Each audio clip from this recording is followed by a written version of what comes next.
ఐఫా పెట్టినప్పటి నుంచి కొలాబరేషన్ అండి. How excited am I?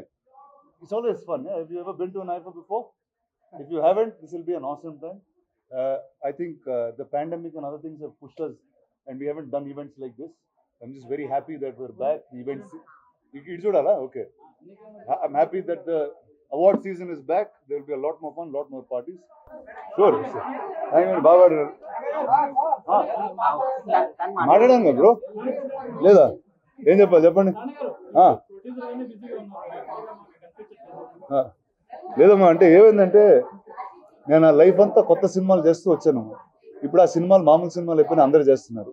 కొత్తది ఏదనేది నేను వెతుకుతున్నా. సో ఎతకడానికి ఒక 2 ఏళ్ళు పట్టింది. I will start in about a month and a half. Many details will come out. ఎందుకు వాళ్ళు చెప్తాను కదా, ఒక చెప్పేది అలా ఇలా చెప్తా, చెప్పేది వావ్ అన్నట్టు చెప్తా. 3 ఏళ్ళు అయింది దా చెప్తాం మనిషి. అంటే ఆ ప్యాన్ అనేది కనిపెట్టినోడు నేనే బస్. సో నేనేం చేసినా ఆ ప్యాన్లోనే తిరుగుతూ ఉంటుంది. ఆ ప్యాన్ తెలుగులోకి వస్తే తెలుగులో వేస్తాం. సో అలాంటిది ఏం లేదు. So story is a story, let's see where it goes. I'll come back soon. Director Shekhar Kamala గారు.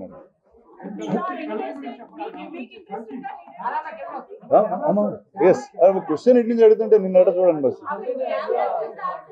అమ్మా. కానీ క్వశ్చన్ ఎవరు వాళ్ళు అడగట్లేదు. కల్కి గురించి ఏం చెప్పాను సార్, చాలా హ్యాపీగా ఉన్నాను. అంటే అందరూ చాలా very very close people to that film. And ఆ సినిమా ఇప్పుడే కాదు, నేను మీ అందరికన్నా ముందు నుంచి ఆ సినిమా చాలా గొప్పగా ఉంటుంది, చాలా బాగుంటుంది అని చెప్తా ఉన్నా. And it obviously reached those expectations and beyond. I'm very happy that this is the result of Kalki. Unna okay. ఇప్పుడు లాస్ట్ టైం మేము కలిసి కాంబో చేసినప్పుడు 10 ఏళ్ళు అయిపోయింది. అలాగా నేను 23-24 స్టార్ట్ అయితే 33-34 బయటకు వచ్చాను నేను. సో నేను ప్రభాస్ చేస్తే చాలా స్పెషల్గా ఏదో ఒకటి చేస్తాను.